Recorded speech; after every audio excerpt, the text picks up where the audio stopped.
Welcome to the UGC lecture series in computer science. In this series of lectures, we have been looking at a subject, software engineering. During session 1, I have been discussing about the importance of software engineering, where I have talked about cost, schedule, and then the quality of the software that need to be built. So in this particular session, we will be looking at that in detail. So most of the discussions for today's session will be doing it on the definitions and notations of software engineering. First, let us talk about the level of technology that we have in today's world. Modern programming practices include use of systematic analysis and design techniques, appropriate notations, structured coding, systematic techniques for examining design documents and source code, and systematic testing. To better understand, as I have told you in the previous session, software engineering is to majorly concentrate on analysis, design, coding and testing, and to develop this level of technology we have been working on the systematic analysis and design techniques, appropriate notation, structured coding, systematic techniques for examining design documents and source code, and systematic testing. First, we will take an example of a problem. You are given a problem for which you have to build a software system that most students feel will be approximately 10,000 lines of code. Say whatever might be the programming language, you are supposed to build 10,000 lines of code, and if you are working full time on the same program, just highlight how much time it will take to build the system. So the answer generally will be 1 to 3 months of a time to build 10,000 lines of code. And given the same to an expert in programming, there is a good chance that they will be able to build the software and demo it to whoever it might be within 2 months. With 2 months as the completion time, the productivity of the same person who has done the code will be 5,000 lines of code per person month. Generally, we will assess the entire document in terms of lines of code, and these lines of code tomorrow in terms of the effort we will estimate in terms of person months. After having developed such a very good software, the term good software need to be better understood. So whenever we say good software, we look at the reliability of the software. So every software product must possess a basic level of reliability. However, reliability is gained only with great care while pursuing our analysis, design, implementation and system testing along with its maintenance of the same software product. Now let us understand an alternative scenario. We act as clients and pose the same problem to the company. That is, in the business of developing software for any specific clients, though there is no standard productivity figure and it varies a lot, it is fair to say a productivity figure of 1,000 lines of code per person month is quite respectable. So anything that we say 1,000 lines of code is most respectable per person month. With this productivity, a team of software professionals in a software organization will take 10 person months to build this software system. Now try to understand with the scenario which I have discussed earlier, where a person who was working with this software system able to develop 10,000 lines of code and the current scenario. Now let us try to understand why this difference in productivity between these two scenarios, and why is it that the same student who can produce a software at a productivity of few thousand lines of code per month, while the same person who has been developing a software at the college level producing only 1,000 lines of code per month when working in a company. So the answer of course is that two different things are being built in two different scenarios. In the first scenario, as a student, if you are being built, which is primarily meant for demonstration purposes and is not expected to be used later. So, any project that you are developing as a student initially, it will be only for demonstration purposes and you will not be using it at later stages. Because it is not used, nothing of significance depends on the software, and the presence of bugs, lack of quality is not a major concern for you. Neither are the other quality issues like usability, maintainability, portability and etc. we will not bother majorly. So, since this is a demonstrated version of a product and it is not to be used in future, we will never look at how exactly we can fix the bug and we will not look at the reliability factor also. On the other hand, an industrial sense software built to solve problem of a client and is used by the client's organization for operating some part of the business, and a malfunction of such a system can have huge impact in terms of financial or business loss. So, comparing between two different scenarios that we have been operating with, the first scenario, any software that has been built only for the purpose of demonstration and a software that is made usable by any specific client, we have a large difference between these two products. In the first kind of a scenario, we will not look at the usability of the software, the maintainability of the software, the reusability of the software, whereas in the second case we look at each and everything because we wanted to have, we did not want to have a major financial loss as a factor. So, this needs for higher quality and to satisfy the end users has a major impact on the way software is developed and its cost. So, now let us try to understand the problem of why the difference between these two scenarios. So, there is a failure to understand the true nature of the problem to be solved is a common and a difficult issue. Hence, it requires a careful planning, customer interviews, task observation, prototyping, a preliminary version of user's manual and precise product specification, which can increase both the customer and developer understanding of the problem to be solved. So, any which cases, if we wanted to have a better software, as I have already suggested with, an engineering approach towards the software need to be given precise concentration. So, anything that has gone through the phase of a careful planning, interviews with the client whom they want to use the system with, task observation, prototyping, preliminary version of user manual and precise product specification will go with a greater version of a quality software. The other point would be on the time factor.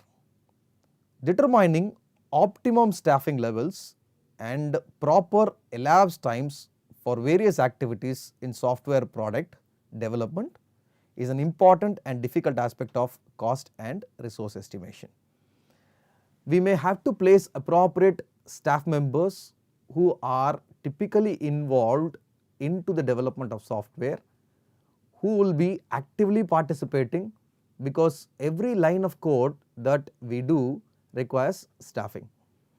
So, as we have undergone a study of effort where it is basically dependent on person months, every line of code is correspondingly mapped towards those person months. So, what are the skills required by a person towards the development of these programming aspects or a coding aspect?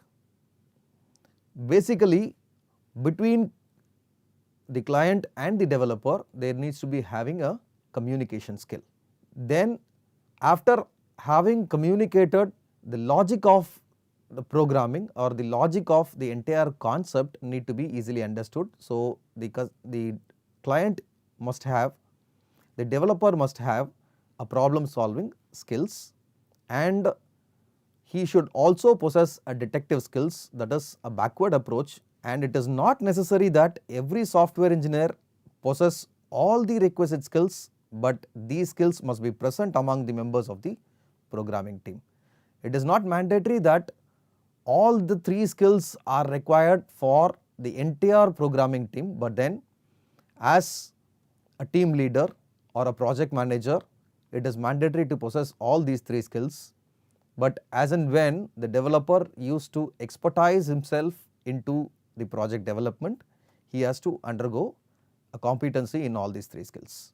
Looking after the infrastructure, facilities and resources, most programmers receive their motivations, reward from the nature of work and are thus quite sensitive and easily frustrated by poor facilities and inadequate resources. Many a times we would have looked at people who work rather in an outside environment and was not given with proper infrastructure. They might feel unhappy to work with the environment that has been provided with them. So it is more appropriate for the programmers who are rewarded the best and who are given with appropriate facility and resources to work for a better programming. The other aspect that we might be looking at is the training aspect. Most programmers have been trained as computer scientists, electrical engineers, accountants or mathematicians, and purely not as software engineers. As I have been stressing on, software engineers need to effectively understand on the planning skills, design skills, programming skills and the testing skills, and sometimes they have to maintain the entire source code that has been given for them. If they have undergone all these 4 or 5 stages, then they are supposed to have cleared the engineering phase. But then if a person who is about to develop a software is possessing only one skill on the programming, then it may not be effective. So this has resulted in the entry level programmers who are poorly prepared to become a software engineer. So any specific concept that has been given to them, they will be able to just code, but they will not understand the logic behind why the client requires such a program to have been developed. The other aspect that we might look at is the management skills. Many of the problems in software project management are unique. Even managers experienced in management of computer hardware projects find software project management to be difficult due to the differences in design methods, notations that were used, development tools and issues of concern. Whenever we look at the management skills of any specific person, it is not generally with the hardware, it is more appropriate towards software also. A person who has timed or planned for completion of a specific module need to complete it on time. If say a project need to be completed in 32 weeks and every module is appropriately positioned at a week's time, then every week he is supposed to complete that particular task so as to complete that in 32 weeks. So this seems to be difficult, and the appropriate notations that this particular developer who has used the programming and development tools are to be given highest concentration. The next part is to discuss about the appropriate goals. So the primary goal of software engineering is development of software products that are appropriate for their internal use. Ideally, every software product should provide optimal levels of generality, efficiency and reliability.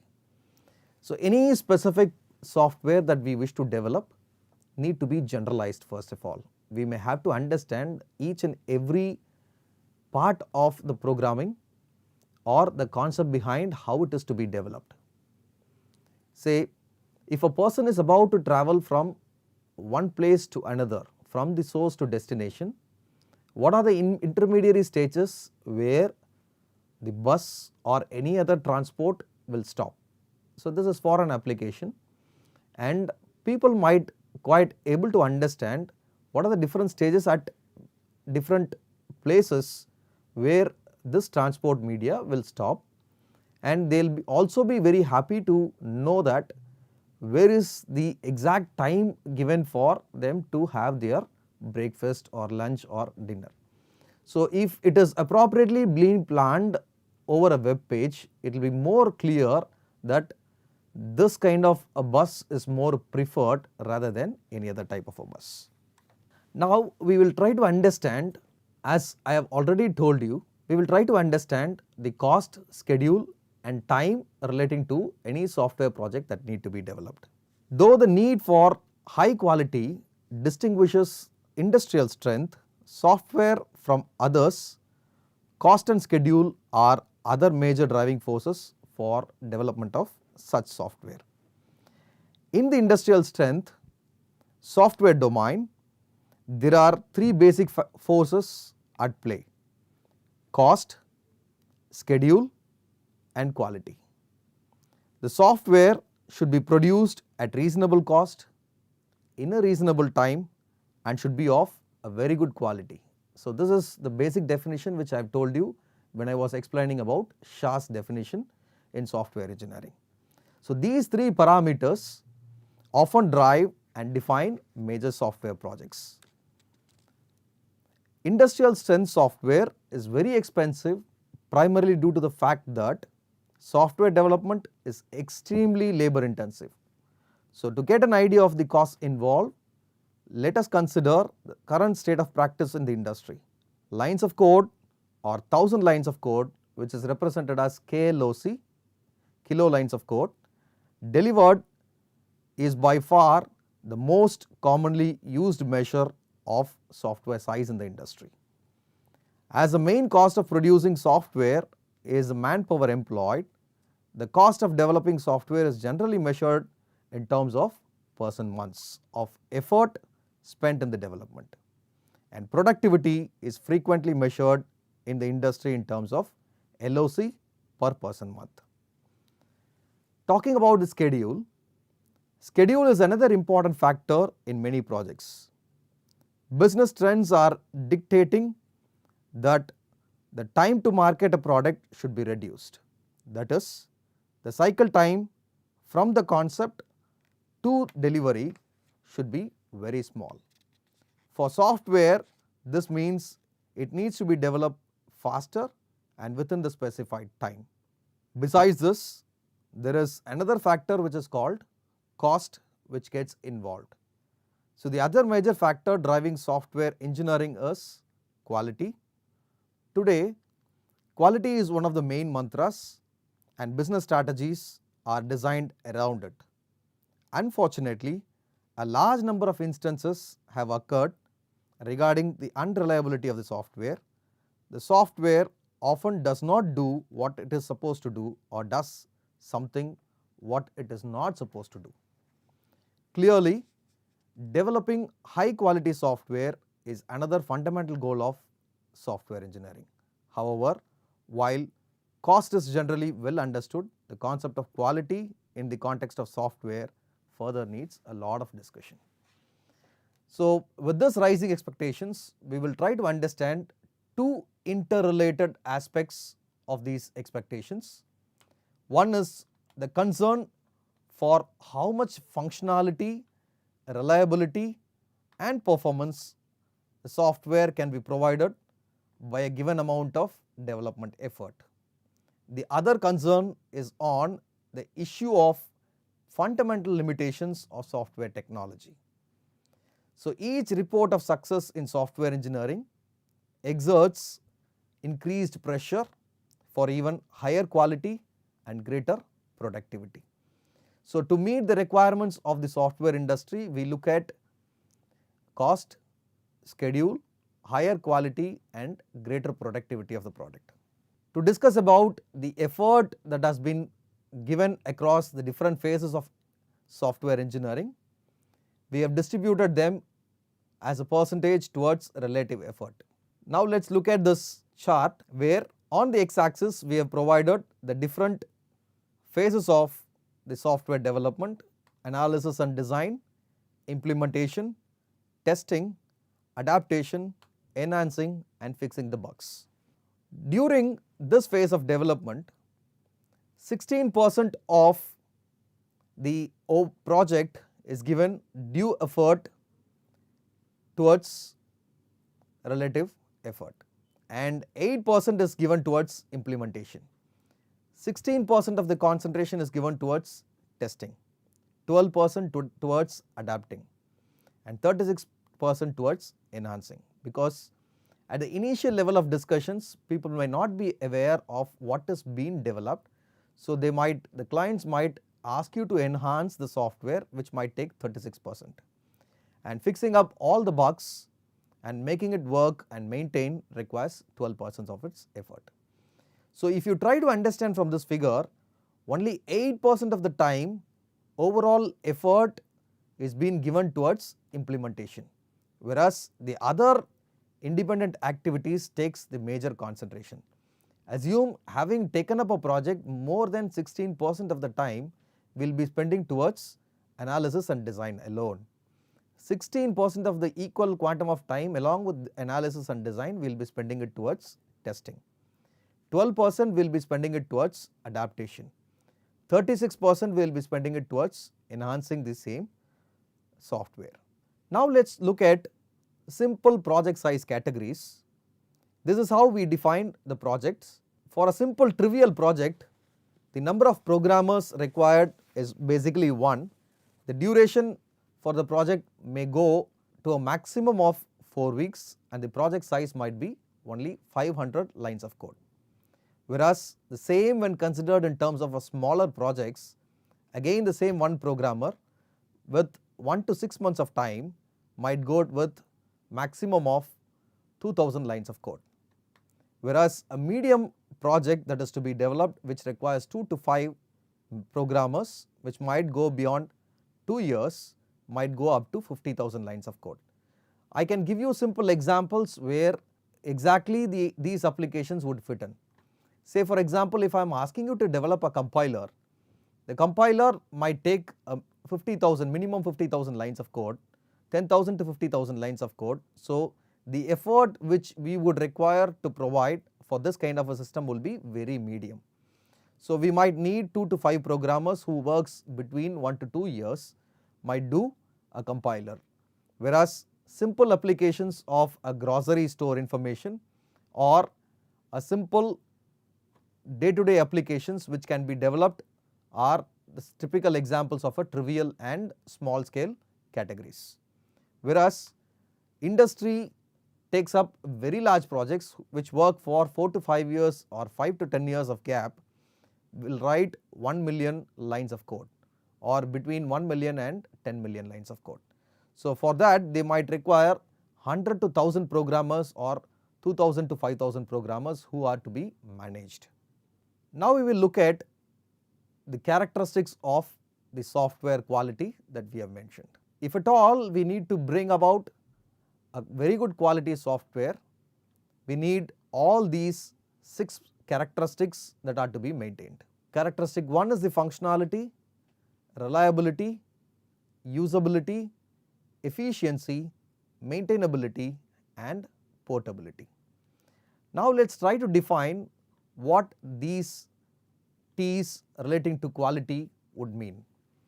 To define about functionality, the capability to provide functions which meet stated and implied needs when the software is being used. Whereas reliability is defined as the capability to provide failure-free services. So as we were discussing about reliability some time before, lack of reliability means we fail in a lot of versions of a software, and again in the previous slide we have discussed about the distribution of effort where 12% of the time we might fix towards the failures. Usability is defined as the capability to understand, learn and it to be used. Efficiency is defined as the capability to provide appropriate performance relative to the amount of resources being used. Maintainability is defined as the capability to be modified for purposes of making corrections, improvements and adaptation. Many a times most of our clients might ask us a question, is this software maintainable? In such cases, we may have to give them promises and allocate certain budget for the same towards maintenance. Portability is defined as the capability to be adapted for different specified environments without applying actions or means other than those for this purpose in the product.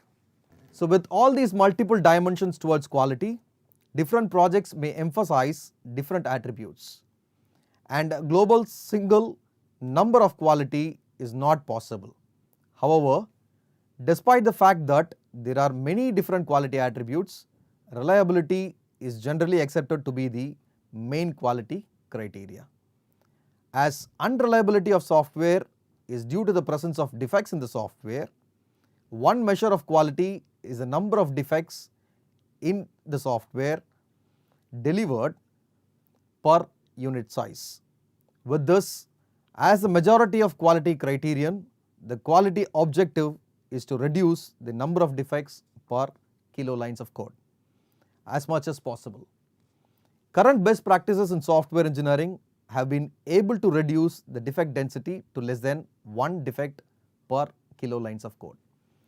And at this juncture, I request the students to look at the principle of Six Sigma, because Six Sigma looks after defect minimizing the number of defects available.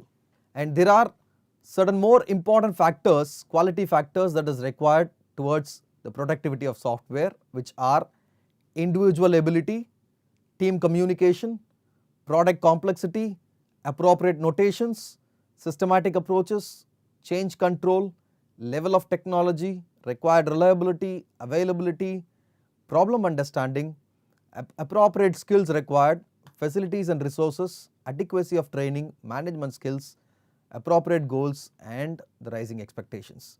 So some of these that we have looked at in the beginning, which are towards management principles.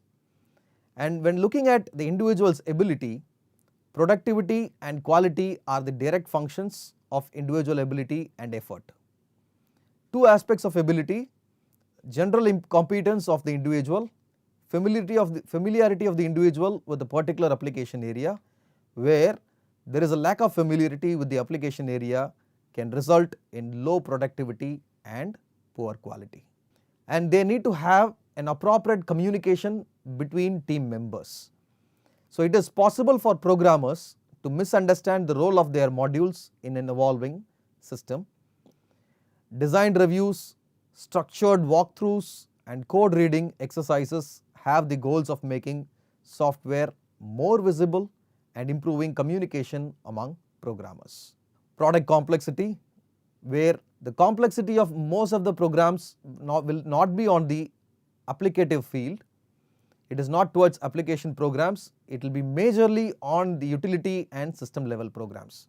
So a due concentration to be given towards utility and system level programs if at all we are developing a software that is to be very appropriate and of good quality. So there are appropriate notations that to be used. So good notations can clarify the relationships and interactions of interest, while poor notations complicate and interfere with good practices. So some of the system approaches towards this software engineering include the existence of standard practices is one of the distinguishing characteristic of a professional discipline. It is unreasonable to expect that a single approach towards software development and maintenance will be ever adequate to cover all situations. And at times we may have to look at the change control of the system also. So software must compensate for design deficiencies in the hardware and software tailored to satisfy differing requirements of different customers. So there might be different customers who might require different change of the process. So we might need to satisfy all of their needs basically, so that we understand the requirements completely and start with the design of the work. So the devastating effects of constantly changing requirements can be minimized by applying for change and by formalizing the mechanism of change. Thank you.